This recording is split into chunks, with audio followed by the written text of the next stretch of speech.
أعوذ بالله من الشيطان الرجيم. بسم الله الرحمن الرحيم.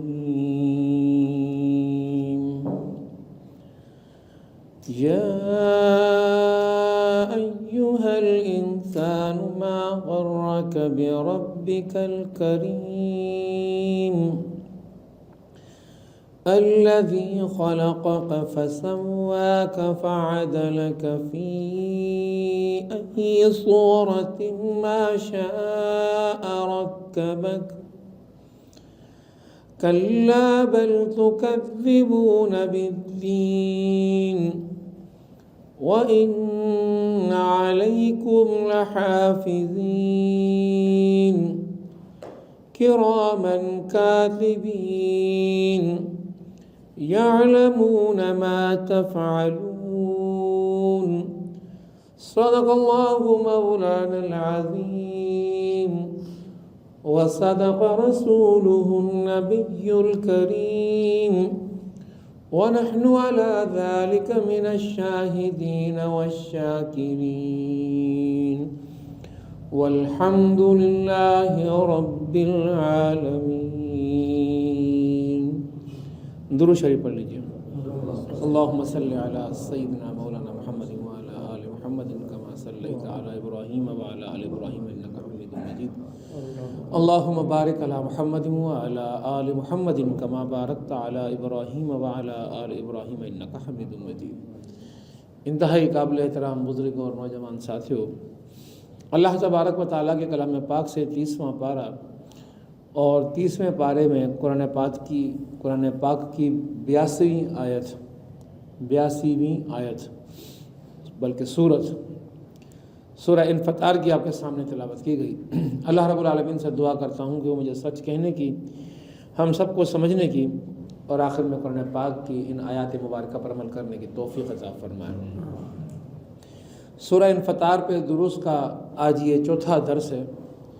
اس سے پہلے ہم اذا السماء انفطرت واذا الكواكب انتصرت واذا البحار فجرت واذا القبور بعثرت علمت نفس ما قدمت واخرت، ان 5 آیات کی تشریح اور تفسیر کر چکے ہیں.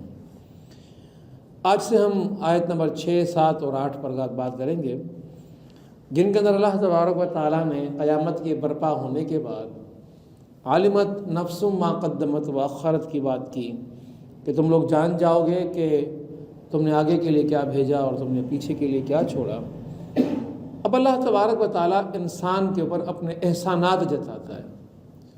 اللہ رب العالمین سے بڑھ کر ہم پر احسان کرنے والا کوئی نہیں ہے. یہ 19 مختصر سے جملے ہیں اس سورہ مبارکہ کے، لیکن دیکھیے موضوعات کے اندر کتنی بڑی وسعت اور گہرائی ہے. پہلی 3 آیات قیامت کا پہلا مرحلہ، اذا السماء انفطرت واذا الكواكب انتصرت واذا البحار فجرت. چوتھی آیت واذا القبور بعثرت، قیامت کا دوسرا مرحلہ کہ اب قبریں پھاڑ دی جائیں گی، قبروں سے تمہیں اٹھا لیا جائے گا، تمہیں اللہ کی بارگاہ میں کھڑا کر دیا جائے گا، لیکن بے مقصد کھڑا نہیں کیا جائے گا. اس دنیا کی زندگی کے اندر جو کچھ تم نے کیا وہ تمہیں وہاں پیش کرنا ہوگا، اللہ کی بارگاہ میں تمہارا حساب ہوگا. علمت نفس ما قدمت واخرت، ہر نفس جان جائے گا کہ اس نے آگے کے لیے کیا بھیجا اور اس نے پیچھے کے لیے کیا چھوڑا. اس کے اندر تنبیہ بھی ہے، اس کے اوپر اس میں اللہ رب العالمین کی ناراضگی بھی کہہ دیجیے، متنبہ کیا جا رہا رب کائنات کی طرف سے کہ قیامت واقع ہوگی، اور قیامت بے مقصد واقع نہیں ہوگی. قیامت کا ایک مقصد ہوگا.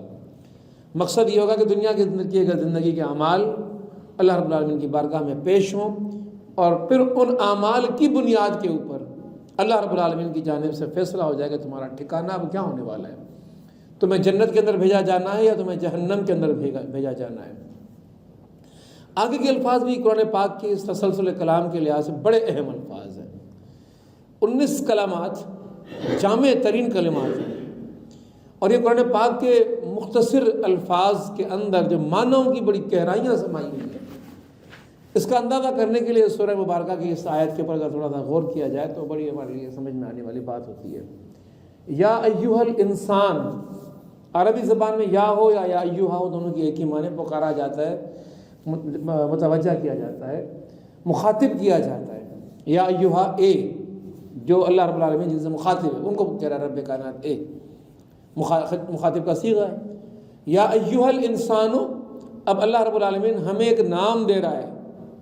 یہ جو مخلوق دنیا کے اندر بستی ہے، جس کو عقل دی گئی، جس کو ذی فہم بنایا گیا، جس کو شعور دیا گیا، اللہ تبارک و تعالیٰ اسے انسان کا نام دے رہا ہے، یا ایھا الانسان۔ تو یہ بات یاد رکھنی چاہیے کہ اللہ تبارک و تعالیٰ نے ہمارے لیے نام انسان مقرر کیا، رب کائنات نے یہ نام ہمیں دیا ہے۔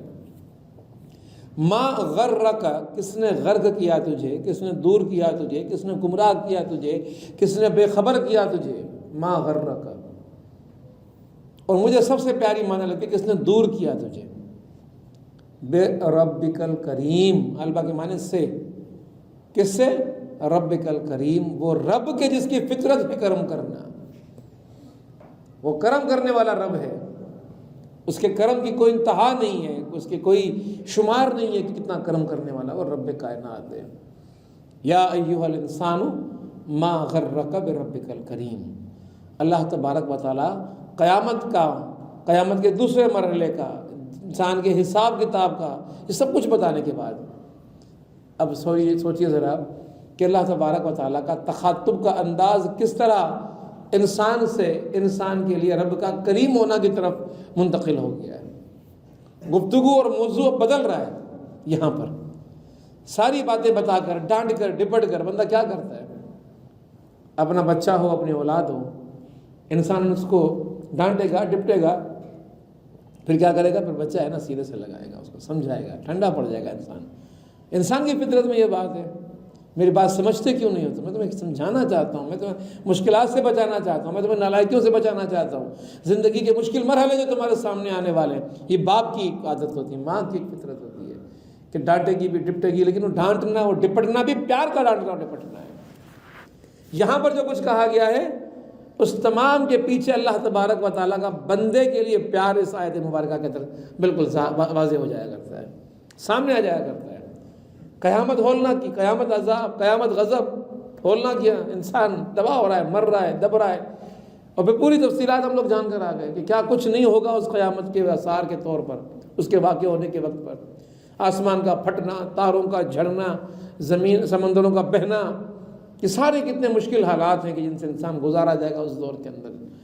اور یہ سارا کچھ کرنے کے بعد پھر خبردار، پھر متنبہ، علمت نفس ما قدمت واخرت۔ اب اس کے باوجود بھی یہ انسان جو ہے نا روش سے باز نہیں آ رہا، اس کی فطرت میں کچھ باتیں سمائی ہوئی ہیں۔ اللہ تبارک و تعالیٰ اس فطرت میں سمائی ہوئی باتوں کا ذکر یہاں کرنا چاہتا ہے کہ کون سی طبیعتیں ہیں جو تمہارے اندر میں نے ودیت کر دی ہیں، کون سی طبیعتیں ہیں جو ودیت کرنا ہے۔ وہ ہیں انسان لفظ کے اندر اللہ تبارک و تعالیٰ سے بیان کر دی گئی ہیں۔ یہ انسان لفظ سندھی میں چندہ اشتقاق کرنا، انسان کا لفظ انس اور نسیان سے بنا ہے۔ دو لفظ ملے ہیں آپس میں، تب انس اور نسیان کے ملنے سے لفظ انسان بنا ہے۔ اور انس کی معنی سمجھتے ہم، مجھے آپ سے انسیت ہے، چاہت ہے، محبت ہے، یہ محبت کے معنوں میں استعمال ہوتا ہے، انسیت کا جذبہ، محبت کا جذبہ۔ لیکن ساتھ میں نسیان، دو تمہیں طبیعتیں میں دے رہا ہوں، دو باتیں تمہاری طبیعت کے اندر میں مینوفیکچرنگ، میں تمہارے اندر ایک چیز ڈیولپ کر رہا ہوں، پیدا کر رہا ہوں، تمہارے اندر یہ چیز موجود ہوگی، تم محبت کرنے میں ہی بہت آگے نکل جاؤ گے۔ لیکن نسیان کی کیفیت بھی تمہارے اندر اسی انتہا کے اندر موجود ہوگی، اور یہ انسان کی فطرت ہے۔ یاد کرنے کے پر آتا ہے، ایسا یاد کرتا ہے کہ خود کو گم کر دیتا ہے، اس یاد کے اندر، اس عشق کے اندر، اس محبت کے اندر، اس چاہت کے اندر انسان سب کچھ لٹا دیتا ہے۔ لیکن اگر اس کو بھولنے پر آ جاتا ہے تو بھولتا بھی پھر اس شدت کے ساتھ ہے کہ اس کا نام تک لینا گوارا نہیں کرتا۔ اب یہ معاملہ نفرت کی طرف چلا جاتا ہے، دوری کی طرف چلا جاتا ہے، اور پھر اس کے اندر کئی اور جذبات بھی پنہاں ہوتے ہیں جو اس طرف نکل کر چلے جاتے ہیں، جو انسان کی طبیعت کے اندر اللہ رب العالمین کی طرف سے ودیت کرتا ہے۔ یا ایھا الانسان، وہ وجود ہے جس کو رب کائنات نے اپنی محبت کے لیے تخلیق کیا۔ انسان اس کائنات کی معمولی مخلوق نہیں ہے، یہ انسان اس دنیا کے اندر اللہ رب العالمین کی ایک اعلیٰ مخلوق ہے۔ اس لیے کہ وہ مخلوق ہے کہ جس کو رب کائنات نے عقل کے دینے کے بعد اس کائنات کے اندر اپنا خلیفہ بنا کر بھیجا، اور رب کائنات کی طرف سے انی جاعل فی الارض خلیفہ کے بعد اعلان کر کے رب کائنات نے بتا دیا کہ تمہاری حیثیت اس کائنات میں میری دیگر تمام تر مخلوقات سے مختلف ہے، تم اس دنیا کے اندر میرے خلیفہ، میرے نائب ہو، اور اس نائب کو اس کائنات کے اندر کائنات کے دلہے کے طور پر پیش کیا گیا۔ ایک عجیب انسان کے لیے صورتحال پیدا کر دی گئی، ہر چیز اس کے لیے مسخر کر دی گئی، ہر چیز اس کے سامنے رکھ دی گئی، اس کی ضروریات، اس کی خوراک، اس کی تمام تر چیزیں اس کے سامنے رب کائنات نے میسر کر دی۔ یہ اللہ کی محبت۔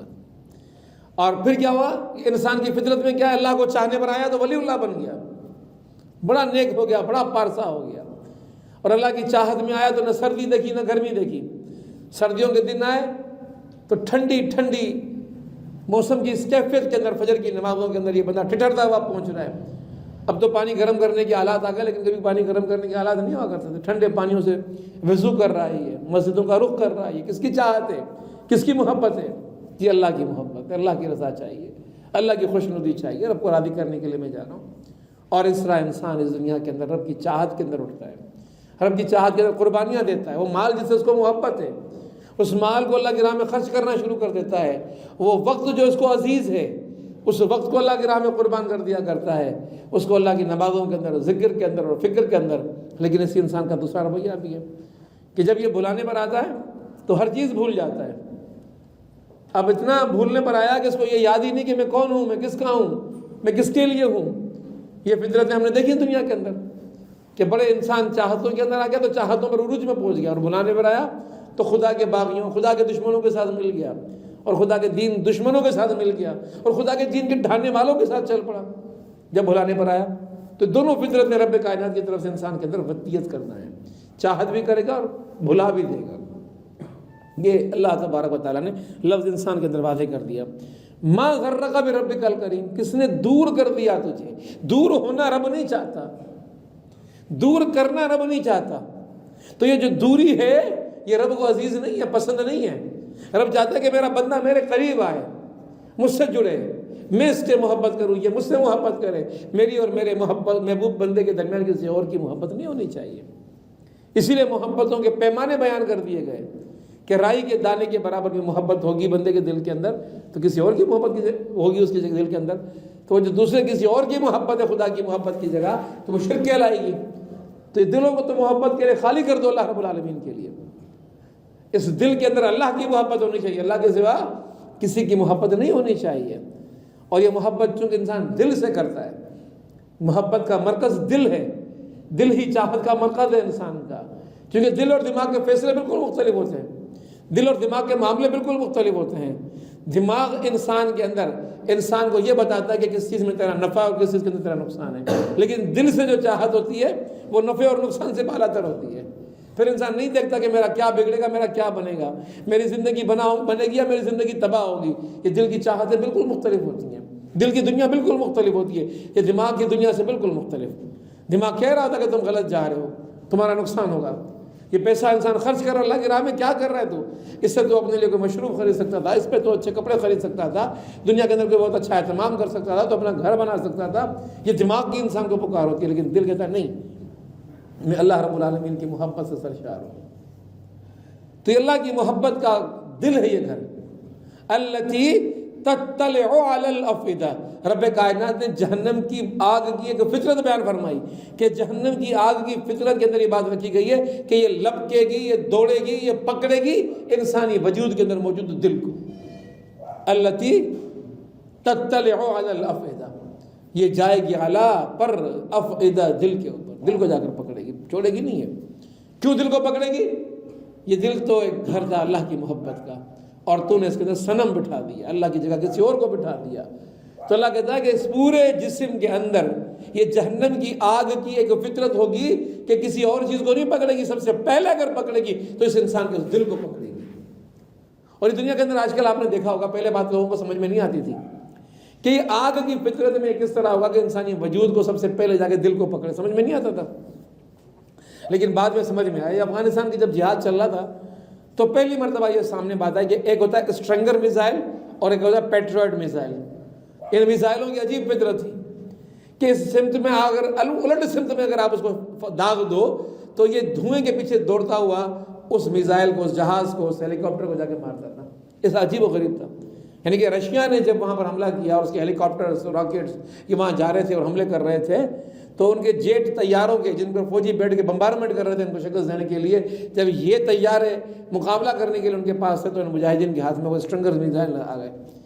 اب نشانے کی ضرورت نہیں ہے، بس تھوڑا سا سمت میں کر کے مار دو تو اس میزائل کی خوبی ہے کہ وہ جا کے ڈھونڈ کے مارے گا، اس کو چھوڑے گا نہیں اس کو.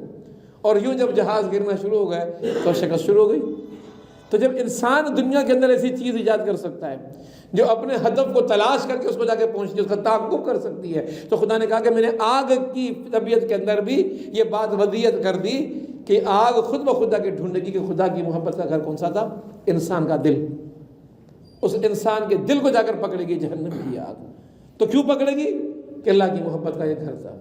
تو الافئدہ دل پر اسی لیے جاگی کہ اس دل کے اندر تجھے خدا کو بسانا تھا، تو نے خدا کی جگہ کسی اور کو بسا لیا. اسی لیے رب کائنات کی طرف سے یہاں پر یہ بات آ رہی کہ یا ایھا الانسان ما غرک بربک الکریم. وہ رب ہے اور کرم کرنا اس رب کائنات کی فطرت ہے. تیری فطرت انسیت اور نسیانیت، یاد کرے گا اور بھول جائے گا. اور رب کی فطرت کیا ہے؟ رب محبت کرے گا، کرم ہے اس کا کام، وہ کرم کرتا رہے گا، جود و سخا اس کا کام ہے. اور یہاں پر ذرا دیکھیں، آج کے دن کو اٹھا کر دیکھ لیں، خود ہی جائزہ لیں آج کے دن کا. گریبان کے اندر ذرا نظر ڈالیں کہ آج کے دن میں تم نے کون سے کام ہیں جو اللہ کی محبت میں، اللہ کی اطاعت میں، اللہ کی فرمانبرداری میں کیے. اور پھر وہ کام بھی ذرا نوٹ کر لیجئے ڈائری کے دوسرے حصے میں، جس طرح انکم اور ایکسپینڈیچر کے الگ الگ صفات ہوتے ہیں کیش بک کے اندر، تو ذرا لکھیے کون کون سے کام ہیں کہ جو اللہ کی معصیت کے کام ہوئے. یہ کام میں نے گناہ کا کیا، یہ کام میں نے گناہ کا کیا، یہ کام میں نے گناہ کا کیا. تو خدا رب ذوالجلال نے یہ نہیں کیا کہ جو ہی تو نے خدا سے کوئی بغاوت کا کام کیا کہ ٹھگاک سے کوئی مثال تمہارے پر گر جائے، خدا کی سزا کا کوڑا تم پر برس جائے. ایسا نہیں ہے. خدا تو مہلت دے رہا ہے، یہ اس کا کرم ہے، یہ اس کے کرم کی فطرت تھی کہ جھکنا تجھے اس کے سامنے تھا تو کسی اور کے سامنے جھک گیا. بات تجھے اس کی ماننی تھی، بات تو نے کسی اور کی مان لی. اطاعت تجھے رب کی کرنی تھی، اطاعت تو نے کسی اور کی کر لی. تو اس کے باوجود بھی چونکہ کرم کرنا اس کی فطرت ہے، اس نے اپنے کرم کی وجہ سے تجھے مہلت دے دی. اور یہ انسان مہلت پہ مہلت مہلت پہ مہلت لے کے چلا جا رہا ہے. خدا کے عذاب کا کوڑا ہر گناہ کے پر نہیں برس رہا اس کے اوپر. خدا کی طرف سے اس کو راستہ مل رہا ہے، موقع مل رہا ہے اس کو کہ تو شاید پلٹ کے آ جائے، تو شاید پلٹ کے آ جائے، تو شاید پلٹ کے آ جائے. ہر گھڑی رب کائنات کی طرف سے یہ جود و سخا کا سلسلہ جاری ہے.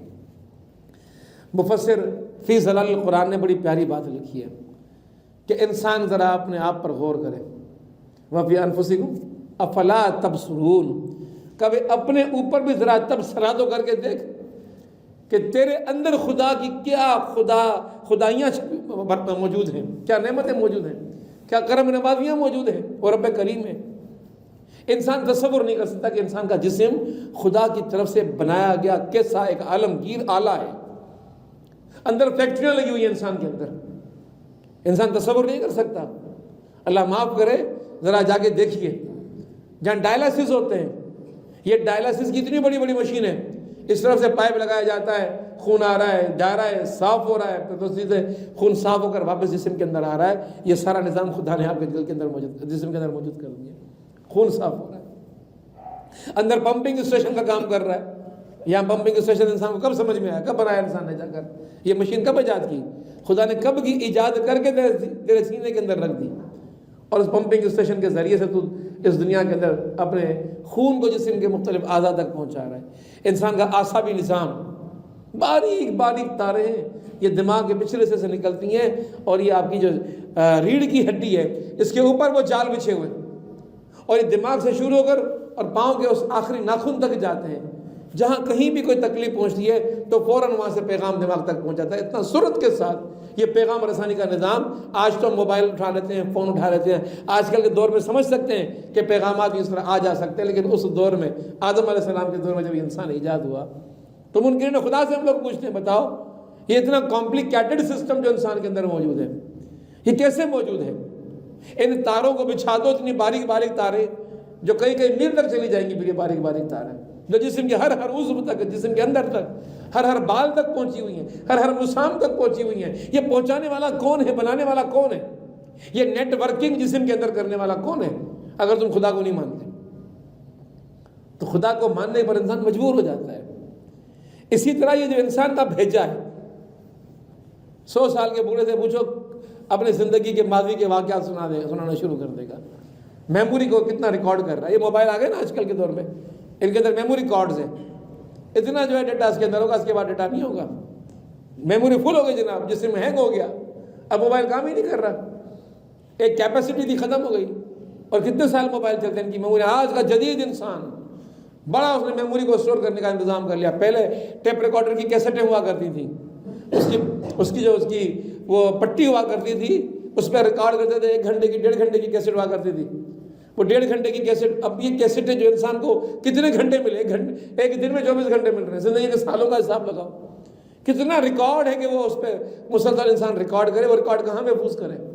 خدا نے اس چھوٹے سے کھوپڑی کے اندر وہ سارا ریکارڈ رکھ دیا، اور عجیب کھوپڑی کی بناوٹ رکھ دی۔ ایک پیالہ، اس کے اندر مغز رکھا ہوا ہے، اور اس کے ساتھ پانی موجود ہے وہاں پر، پیالے کے اندر وہ مغز ہل رہا ہے، جیسے کوئی بحری جہاز کسی جہاز کے اندر کھڑا ہوا ہل جل رہا۔ عجیب انتظام رب کائنات نے کر دیا ہے۔ بھیجا ہم دیکھتے ہیں جانور کا بھیجا نکال کے سامنے رکھتے ہیں جب انسان کا بھی مغز کھانے کا موڈ ہوتا ہے، دیکھیں کیا رنگت ہے اس کی، کیا کیفیت ہے اس کی، کیا بناوٹ ہے اس کی۔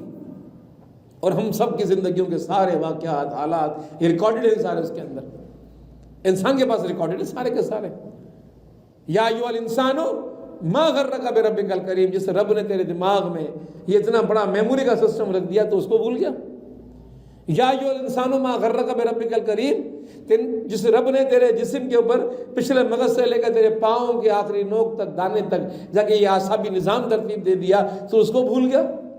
جس رب نے تیرے جسم کے ایک ایک عضو تک یہ خون پہنچانے کا انتظام کر دیا، پائپ لائنیں بچھی ہوئی اندر، کس نے بچھا دی ساری پائپ لائنیں اندر کہ خون جا رہا ہے اور خون آ رہا ہے، اور اچھا صاف خون جا رہا ہے، خراب خون واپس آ رہا ہے۔ کون کر رہا ہے سارا کچھ؟ یہ کیوں کون کر رہا ہے؟ کس نے بنایا؟ منکرین خدا سے پوچھتے پتا کون ہے کہ جو ایک سسٹم کے تحت، ایک طریقے کے تحت، ایک منظم نظام کے تحت اس انسانی وجود کو بنا کے انسان کے اس کائنات کے اندر ایک کرشمہ پیش کر دے۔ یقیناً کوئی بنانے والا پیچھے موجود ہے جس نے سب کچھ بنایا ہے۔ ذرا کبھی آنکھ پہ غور کریں، یہ مفسر قطب شہید کی تفسیر میں لکھا ہوا ہے کہ انسان کی آنکھ، کبھی غور کیا ہے؟ یہ آنکھ کی کالی پتلی کیا ساخت ہے، کتنی اس کی وسعت ہے، کتنی اس کی لمبائی ہے، کتنی اس کی چوڑائی ہے، کتنی اس کی چوڑائی ہے؟ آپ بتا دیں کتنے پردے اس کے اندر لگے ہوئے ہیں، کتنے پردے ہوں گے اس کے اندر؟ انسان تصور نہیں کر سکتا۔ 3 کروڑ پردے ہیں انسان کی آنکھ کے اندر، 3 کروڑ پردے، یہ باریک باریک باریک باریک باریک باریک پردے جو اللہ رب العالمین نے خاص ترتیب سے لگائے ہوئے ہیں، اور ان خاص ترتیب کی وجہ سے لگانے کے نتیجے کے اندر انسان دور قریب، آج چشمے انسان پہن رہا ہوتا ہے، دور کا چشمہ، قریب کا چشمہ، اوپر کا سائز دور کا، نیچے کا سائز قریب کا، یہ بائی فوکل ہے۔ یہ اس دور میں بھی انسان نہیں بنا پا رہا ہے آنکھ کا بدل۔ کسی کی پتلی ختم ہو جائے تو لگاؤ نا بنا کے اپنی، نہیں لگا سکتے۔ کسی کی آنکھ کی روشنی ختم ہو جائے، لگاؤ نا اس کی آنکھ کی روشنی، لگاؤ گا پردہ اس کی آنکھ کے اندر، نہیں لگا سکتا انسان، عاجز ہے۔ کس نے لگائی؟ یا ایھا الانسان ما غرک بربک الکریم، انسان تو نادان ہے، تو بھول جاتا ہے کہ کس نے لگائی۔ لگانے والی ذات وہ اللہ رب العالمین کی ذات ہے کہ جس نے بڑی بہترین ساخت کے ساتھ بڑا خوبصورت کر کے تیری آنکھوں کو بنا دیا۔ تو کہتا پھرتا ہے شاعری کے اندر تیری آنکھوں میں ڈوب جانے کا دل چاہتا ہے، تو یہ آنکھیں تو نے نہیں بنائی کہ کوئی تجھ پہ فدا ہو رہا ہے تیری آنکھوں کی وجہ سے، یہ آنکھیں بنانے والی ذات اللہ رب العالمین کی ذات ہے۔ پھر انسان سنتا ہے، سماعت ہے انسان کے پاس۔ کبھی کانوں کی شاخ پہ غور کیا انسان نے؟ یہ کان کیسے بنے؟ 3000 پردے موسیقی کے آلات کی طرح، 3,500 کے قریب پردے ہیں جو انسان کے اس کان کے اندر رب کائنات نے لگا دیے ہیں، جو موسیقی کے آلات کی طرح اندر کانوں کے اندر لگے ہوئے۔ انسان آواز سن رہا ہے، سریلی آواز، کرختہ آواز، کیسی آواز ہے، فیصلہ ہو رہا ہے، فیصلہ دماغ کر رہا ہے، آواز یہاں پہنچ رہی ہے۔ یہ باریک مساموں کے ساتھ، باریک پردوں کے ساتھ بنا ہوا انسان کا کان، اور اس کی لائف کتنی لمبی ہے، 100 سال تک انسان سن رہا ہے، 100 سالوں تک انسان دیکھ رہا ہے۔ دنیا کی مشینیں تو ختم، دنیا کے جو آپ آئینے بناتے ہو، ملٹی میڈیا کے اندر ایک گلاس لگتا ہے جی اتنے گھنٹے چل سکتا ہے، اس کے بعد اس کا آئینہ ختم ہو جاتا ہے، شیشہ ختم ہو جاتا ہے، اس کی کیپیسٹی ختم ہو جاتی ہے۔ اللہ نے جو بنایا اس کی کیپیسٹی 100 سال تک ختم نہیں ہو رہی، انسان دیکھ رہا ہے۔ اور انسان نے اب بنایا ہے، اللہ نے کب بنایا؟ اور انسان نے بھی اللہ کے دیے ہوئے علم پر بنایا. یا ایھا الانسان ما غرک بربک الکریم. جوڑ دیا یہ آیت. اس آیت کو ذرا دل کی نگاہوں سے سنو, دل کی نگاہوں سے اس کو دیکھو, دل کے کانوں سے اس کو سنو. انسانی وجود لرز جاتا ہے. کیا خدا کیا کہہ رہا ہے؟ اے میرے بندے, میں تجھ سے کتنا پیار کرتا ہوں, تو مجھے بلا کے بیٹھ گیا ہے. تو ذرا اپنے آپ پر تو غور کر, ذرا فکر کر, اپنے اندر جھانک کر تو دیکھ. کیا کچھ نہیں جو میں نے تجھے عطا کر دیا ہوا ہے؟ کیا کچھ نہیں جو میں نے تیرے اندر لگایا ہوا ہے؟ تیری آنکھ 3 کروڑ پردے, تیرے کان 3000 اس کے اندر موسیقی کے آلات, کہیں 4000 کہیں 4500 آلات, اور تیری زبان یہ بالکل باقی کھال کی طرح سیدھی ہوتی, اس پہ چھوٹے چھوٹے سے ابھار ہیں. کبھی ان بندے تو نے غور کیا کہ چھوٹے چھوٹے ابھار کس بات کے ہیں؟ یہ اگر انسان کی زبان ان مساموں سے خالی ہوتی, چکنی سی جلد ہوتی ہے, انسان سونگھ نہیں سکتا تھا, ذائقہ نہیں چکھ سکتا تھا. میرے بندے کو ذائقہ ملے, میٹھا, کڑوا, پھیکا, بڑی لذتیں لے لے کے تو کھا رہا ہوتا ہے نا, کہ میری خواہش ہے کہ میں کھاؤں, مجھے عزیز ہے میں کھاؤں, میں یہ پیوں. تو یہ لذتیں جو تیری زبان پہ کوئی چیز رکھنے سے تجھے مل رہی ہوتی ہیں, ان لذتوں کو تجھ پر پہنچانے کے لیے 8500 ابھار تیری زبان کے پر میں نے رکھ دیے. 8500 ابھار یہ رکھے تو چکھ سکے, تو ٹیسٹ محسوس کر سکے. تجھے ٹیسٹ فراہم کرنے کے لیے یہ میں نے اس کے اوپر چھوٹے سے آلات رکھ دیے, ابھار رکھ دیے, چھوٹے چھوٹے سے. یہ رب کائنات کی طرف سے ابھار ہیں, تو اپنی زبان سے چکھ سک رہا ہے. تو اپنے رب کو بھول گیا. یا ایھا الانسان ما غرک بربک الکریم. بتا تو صحیح میرے بندے, اے انسان بتا مجھے, ایسا کون ہے کہ جو تجھ سے مجھ سے بڑھ کر پیار کرتا ہے؟ ما غرک بربک الکریم. سامنے تو لا ہے کوئی جس نے تجھے آنکھ جیسی نعمت عطا کی ہو, ہے کوئی جس نے تجھے زبان جیسی نعمت عطا کی ہو, ہے کوئی جس نے تجھے کانوں جیسی نعمت عطا کی ہو, ہے کوئی جس نے تیرے اندر بہتے ہوئے خون کے لیے نلیاں بچھا دی ہو, تیرے جسم کے اوپر یہ پورے تار بچھا کر تجھے اعصابی نظام دے دیا ہو, تیرے اندر جگر بنایا ہو خون کے لیے, تیرے اندر گردے بنائے ہوں رب کائنات نے, کہ جس سے تو اپنے خون کو صاف کرتا ہے, دل کا دھڑکنا ہر حصے تک تیرا خون پہنچ جائے. بتا کون ہے؟ رب کا سوال ہے. بتا کون ہے؟ کس کے سوا؟ رب کریم کے سوائے کوئی اور نہیں ہو سکتا, وہ رب کریم ہو سکتا ہے. لیکن تو کیوں کرتا ہے؟ تیری فطرت میں بھولنا ہے, اسی لیے تجھے جھنجھوڑ رہا ہوں. تو اپنے اندر میری یاد کی عادت کو بڑھا دے, میرے ذکر کو بڑھا دے, اور میرا ذکر ہی تجھے سکون دے گا. میرے ذکر کے علاوہ کوئی ذکر تو اختیار کرے گا وہ تجھے پریشانی کرے گا. الا بذکر اللہ تطمئن القلوب. دلوں کا اطمینان تو صرف اللہ رب العالمین کی یاد کے اندر ہے. اللہ کے سوا کسی کی یاد کو اختیار کرو گے تو دلوں کا سکون تمہارا تباہ رہے گا, تمہیں آرام نہیں آئے گا, تمہیں چین نہیں آئے گا. یا ایھا الانسان ما غرک بربک الکریم. سوال کیجئے اپنے آپ سے, یہ خدا کا سوال ہے, کیجئے خود سے خدا کی طرف سے یہ سوال کہ میں کہاں خدا کے اس کرم کا احسان ادا نہیں کر پا رہا. اسی لیے رب کائنات نے واضح فرمایا کہ بندہ اپنی پیدائش کی گھڑی سے, حدیث کے اندر آتا ہے کہ یہ بندہ اگر اپنی پیدائش کی گھڑی سے لے کر موت کی گھڑی تک مسلسل سجدے میں رہے تب بھی رب کائنات کا شکر ادا نہیں کرتا. تیری زندگی کے لیے ماں ضروری تھی, کسی جسم کے اندر تیرا وجود پانا ضروری تھا, تیرے لیے اس وجود کا انتظام کس نے کیا؟ یا ایھا الانسان ما غرک بربک الکریم. تو ماں کے پیٹ کے اندر تھا, اس ماں کے اندھیرے پیٹ کے اندر تھا, وہ ماں تجھ سے محبت کرتی تھی, لیکن اپنی ماں تجھے تیرے وجود کو اپنے پیٹ کے اندر موجود ہو جانے کے باوجود بھی کچھ کھلا نہیں سکتی تھی, کچھ پلا نہیں سکتی تھی. 1-2 دن نہیں, 9 مہینے تو ماں کے پیٹ میں رہا. کس نے تجھے وہاں خوراک فراہم کی؟ یا ایھا الانسان ما غرک بربک الکریم. ہر نعمت پر رب کائنات کا سوال, ہر نعمت پر رب کائنات کا سوال. یا ایھا الانسان ما غرک بربک الکریم الذی خلقک فسواک فعدلک. رب الذی عورت کے لیے ہوتا ہے, مؤنث کے لیے ہوتا ہے, واحد کے لیے ہوتا ہے. الذی واحد کے لیے, الذی وہ جو, اللہ جس نے کیا کیا؟ رب کائنات وہ کہ خلقک فسواک فعدلک, عدل رکھا, برابری رکھی تیرے اعضاء کو جوڑنے کے درمیان. تیرے اعضاء کی ترتیب اگر برابر نہ ہوتی، ایک ٹانگ لمبی اور ایک ٹانگ چھوٹی ہوتی تو لنگڑا کہلاتا دنیا کے اندر، لڑکھڑا کے چل رہا ہوتا. آج تو بالکل بیلنس کھڑا ہوا ہے، تیرے دونوں قدم زمین پہ جمتے ہیں، تیرا وجود بڑے شان کے ساتھ کھڑا ہوا ہوتا ہے.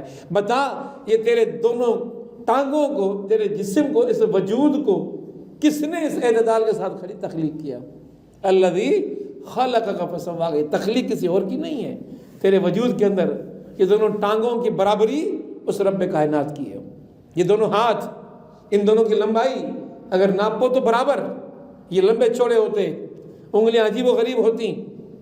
یہ عدل کے ساتھ تیرے جسم کو بنانا. کان تیرے کہاں لگا دیے، ایک کان یہاں لگتا ہے، ایک سر پہ لگ جاتا. عدل نہیں ہوتا ان کے اندر. ایک آنکھ سامنے ہوتی ہے، ایک آنکھ پیچھے چلی جاتی. کیا لگتا تو؟ یہ تیری ناک یہاں لگی ہے، کتنی خوبصورت لگی، اس کو پیچھے لگا دیتا، سنتا تو وہاں سے بھی صحیح.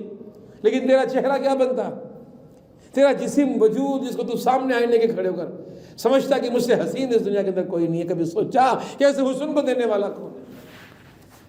تیری ایسی تخلیق کرنے والا کون ہے؟ الذی، وہی رب ہے. خلقہ کا جس نے تخلیق کیا، الذی خلقک فسواک فعدلک. ہم نے اس دنیا کے اندر دیگر مخلوقات دیکھی، ذرا ان کے ناکوں سے اپنی ناک کو تشبیہ دے کے دیکھ لیں. یہ ہاتھی کی طرح ناک انسان کی ہوتی، بھینس کی طرح موٹے موٹے ہونٹ انسان کے ہوتے. اللہ رب العالمین نے حسن دیا تجھے، یہ صورت دی تجھے، کیسا وجود تجھے عطا کر دیا. یہ پورے کا پورا وجود اس رب کائنات کی طرف سے، جود و سقا کا بہت بڑا رب کائنات کی طرف سے انعام ہے تیرے لیے. الذی خلقک فسواک فعدلک فی ای صورت ما شاء رکبک. پھر جس صورت کے اندر چاہا رب کائنات نے جو تخلیق کیا. یہاں مفسر فرماتے ہیں صورت مرد کی بھی تھی، صورت عورت کی بھی تھی. پھر رب کا فیصلہ ہوا کہ تجھے مرد بناؤں، تجھے عورت بناؤں. پھر رب کا فیصلہ ہوا تجھے گورا بناؤں، تجھے کالا بناؤں. پھر رب کا فیصلہ ہوا تجھے لمبا بناؤں، تجھے ٹھگنا بناؤں. دنیا کے اندر یہ مختلف رنگ رکھنے تھے رب کائنات نے، مختلف کیفیات رکھنی تھی رب کائنات نے، تاکہ انسانوں کے درمیان ایک تمیز پیدا ہو سکے، پتہ چل سکے، پہچانے جا سکے یہ انسان. اور ایک نعمت ملنے پر دوسری نعمت کو دیکھے ذرا انسان. اگر میں لمبا ہوں تو کوئی ٹھگنا ہے، میں کتنا خدا کا احسان مند ہو جاؤں. میں گورا ہوں، کوئی کالا ہے. میں ذہین ہوں، کوئی کم عقل ہے. تو دنیا کے اندر یہ ویرائٹی اس لیے رکھ دی کہ دیکھ کے شکر ادا کرتے رہو. کسی لنگڑے کو دیکھو، کسی وجود کے ایسے بندے کو دیکھو جس کا وجود مکمل نہیں ہے، تو جھک جاؤ رب کی بارگاہ کے اندر. جیسا شیخ سعدی کی حکایت کے اندر آتا ہے، اللہ کی راہ میں نکلا ہوا تھا، میں سفر کیے جا رہا تھا، میں چلے جا رہا تھا، میں بیابانوں کے اندر، بستیوں کے اندر خدا کا پیغام پہنچا رہا ہوں. اس دور کے بزرگوں کو یہ فکر ہوا کرتی تھی کہ زندگی کا مقصد دین کا پیغام پہنچانا ہے. وہ جہاں جاتے تھے لوگ صحبت میں آتے تھے، ان کے ساتھ بیٹھتے تھے، لوگوں کی زندگیاں تبدیل ہو جایا کرتی تھیں. ایک مرتبہ سفر میں چلتے پاؤں کے اندر جو پاپوش کہتے ہیں، چپل تھے، وہ پھٹ گئی، ٹوٹ گئی. دل میں ایک شکوہ پیدا ہوا، یہ کیا ہے؟ میں اللہ کی راہ میں نکلا ہوا ہوں، دن رات سفر کر رہا ہوں، موسموں کے حالات کی سختیوں کو جھیل رہا ہوں، پیادہ چل رہا ہوں، کبھی سواری میسر ہے، کبھی میسر نہیں ہے. اے اللہ، تو اتنا بھی نہیں کر سکا کہ تیری راہ میں نکلنے والے بندے کو تو چپل ہی برام کر دے. صحیح ننگے پاؤں چل رہا ہوں. دل میں یہ شکوہ لیے ہوئے کہتے ہیں کہ میں آیا، اور معلوم یہ ہوا کہ جب میں کسی مسجد کے قریب پہنچا، کہ پہلے تو فطرت یہی تھی نا کہ شہر میں جاؤ تو پہلے اللہ کے گھر میں جاؤ، جا کے وضو کرو، نماز پڑھو 2 رکعت شہر میں جانے کے بعد، پہلے اللہ کو یاد کرو، پھر دوسرے معاملات کرو. تو سیدھا اللہ کا بندہ آتا تھا مسجد کے اوپر، تو مسجد کے باہر ایک فقیر دیکھا جس کا پاؤں ہی نہیں تھا. وہیں پر گر کے سجدے کے اندر، اللہ میں شکوہ کر رہا تھا کہ تو نے مجھے چپل نہیں دی، تو مجھے پاؤں ہی نہ دیتے تو میں کیا کرتا. یہ تیرا شکر ہے میرے رب کہ تو نے مجھے سلامت بنایا، تو نے مجھے ٹھیک بنایا. تو بعض ذرا سمجھ لیجیے کہ اللہ تبارک و تعالیٰ کے احسان انسان کے وجود کے اندر بہت بے پناہ موجود ہیں. انسان تصور نہیں کر سکتا کہ کتنے احسان ہیں جو رب کائنات نے تجھے عطا کر دیے. اور آج کل کی دنیا میں تو آپ دیکھتے ہیں نا کہ خدا کے احسان، یہ بال خدا کا بڑا احسان ہے. آج کل یہ ٹرینڈ زیادہ ہونے لگی ہے لوگوں کے اوپر، اور پھر کیا کہتے ہیں، بھاگتے ہیں بال لگوانے کے لیے. کتنا خرچہ آتا ہے بال لگوانے میں، اور پھر کوئی گارنٹی بھی نہیں ہے، پھر اڑ جاتے ہیں. تو خدا نے تو بغیر کچھ لیے تجھے یہ بال عطا کر دیے. ایک صاحب نے زندگی کے اندر خدا کو بھلا رکھا تھا. یہ واقعات آتے ہیں، حکایتیں آتی ہیں زمانے کے اندر، لوگ چلتے ہیں پھرتے ہیں، گھومتے ہیں، دیکھتے ہیں، بہت سی چیزیں سامنے آتی رہتی ہیں. بیمار پڑ گئے، بڑے خدا کی نعمتیں تھیں، بڑا ان کو پیسہ تھا، بڑی ان کی اولاد تھی، بڑی ان کی خدمتیں ہوتی تھیں. اب ان کے گردوں نے کام ختم کرنا چھوڑ دیا. جناب آ جائیے ڈائلسس کے اوپر، چلے گئے ڈائلسس کے اوپر، جسم سے پیشاب نکالا. بعض واقعات میں یوں بھی آتا ہے شکایت کے اندر کہ پیشاب بند ہو گیا، چلے گیا بھائی پیشاب نکالو. تو کیا تھا، ٹرائز کیا جاتا تھا پیشاب نکالنے کے لیے. بل پوچھا کتنا ہے، اس دور میں 1000-2000 کا بل آیا تو رونے لگے.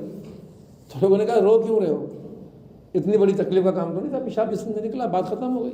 کہا کہ رو کسی اور بات پر نہیں رہا، رو اس بات پر رہا ہوں کہ اس رب نے میرے جسم سے یہ پیشاب نکالنے کا انتظام بنا رکھا تھا، اگر نہ بنایا ہوتا تو اس کو نکالنے کے لیے 2,000 روپے تم ایک پیشاب کے نکالنے پہ لگا رہے ہو، میری کیفیت کیا ہوگی. تو نے نکال دیا. دل کا دھڑکنا چل رہا ہے لیکن ہلکی سی اس کے اندر اونچ نیچ آ جاتی ہے بندے کی. بلڈ پریشر ہلکا سا ہائی ہو گیا، ہلکا سا لو ہو گیا، انسان گر جاتا ہے. کیا ہو رہا ہے؟ کس نے معتدل رکھا ہوا ہے تیرے اس بلڈ پریشر کو؟ کس نے معتدل رکھا ہوا ہے تیرے ٹیمپریچر کو؟ کبھی سوچ تو صحیح بندے. تو بلا بیٹھا ہوا اپنے رب کو. یا ایھا الانسان ما غرک بربک الکریم. آیت کو یاد کیجئے گا. پچھلے سبق میں یہ بات آئی تھی کہ علمت نفس ما قدمت، سبق کو یاد رکھیے.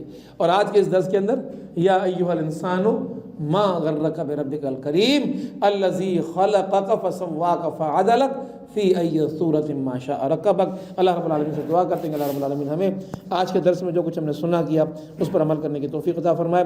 اقول قولی ھذا